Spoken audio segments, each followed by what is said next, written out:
চালু করে আসো। হ্যাঁ, আমার কি সেই কপাল আছে যে সবার সাথে একসাথে বসে খাওয়া দাওয়া করব? বাবা মার সাথে সেই কোন কালে খাইছি সেই কথাই আমার মনে নাই। আর এই 6 বছর এই সংসারে আইসা শ্বশুর শাশুড়ি, শ্বশুর তো নাই, শাশুড়ি স্বামী দেওর এদের সাথে যে বৈশা ভাত খামু সেই কপালটুকু আমার নাই। ওই তো বাড়ির রাস্তাঘাট ভালো না, গাড়ি ঘোড়া পাইলাম না, যাইতেছি তো এখন হাইটে যাওয়া লাগবো, কি করার আর। আমি এই তো বলছি আর অল্পটুকু রাস্তা আছে, হাইটে যাই।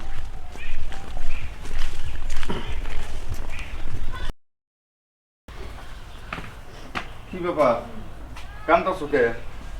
তুমি জানো না নতুন করে তোমাকে বলতে হবে নাকি সব কিছু? শোনো, আমার মা তো এমনই, একটু ধৈর্য সহ্য করে থাকতে হবে।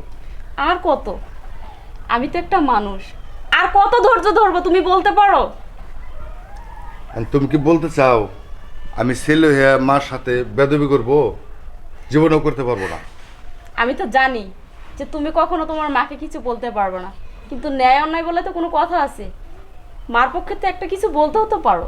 শোনো, সর্বশেষে তোমারে বলতে চাই, তুমি মারে সবসময় সেবা যত্নের উপরে রাখবা, ঠিক আছে?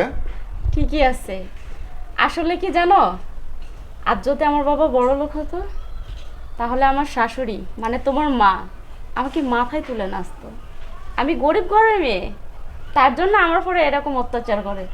সমস্যা নাই, আমি যতদিন এই সংসারে থাকবো ততদিন সব কিছু খেয়াল রাখবো, তোমার, তোমার মার, এই যে নতুন বউ আসছে সবার যত্নদি করব। আমার কোনো আফসোস নাই। যাও যাও, তাড়াতাড়ি বাদ বারো, খাওয়া দাওয়া করে আমি আবার বাইরে যাবো। হ্যাঁ, আমি তো দাসী বান্দি, আমি সারা জীবন দাসী বান্দিগিরি করবো। চুপ। শোনো বৌমা, আজকে তোমার বাবা আসতেছে, তোমার বাবার যাতে কোনো অযত্ন কম না হয়। কেমন আছেন বিয়াই? বাবা কেমন আছো তুমি? আল্লাহ রাসূল ভালো আছে মা? ভালো আছি। বিয়াই দাঁড়ায় কেন, ঘরে চলেন। মা ওই এই যে মিষ্টি।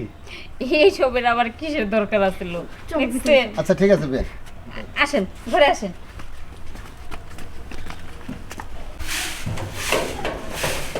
ভাবি, আরে ছোট ভাই, তুমি আইছো?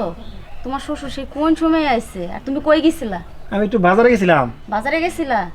তাও সবের মনে হয় খাওয়া দাওয়া শেষ, তুমি তাড়াতাড়ি যাও, নাহলে আম্মা এবার রাগারাগি করবে। রান্না বান্না সব শেষ হয়েছে? রান্না বান্না সব শেষ করছি আমি।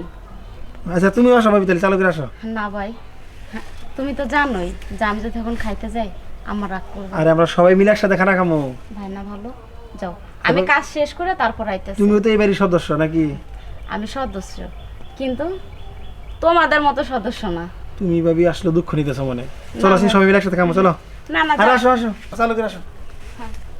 আমার কি সেই কপাল আছে যে সবার সাথে একসাথে বসে খাওয়া দাওয়া করব? বাবা মার সাথে সেই কোন কালে খাইছি সেই কথাই আমার মনে নাই। আর এই 6 বছর এই সংসারে আইসা শ্বশুর শাশুড়ি, শ্বশুর তো নাই, শাশুড়ি স্বামী দেওর এদের সাথে যে বৈশা ভাত খামু সেই কপালটুকু আমার নাই।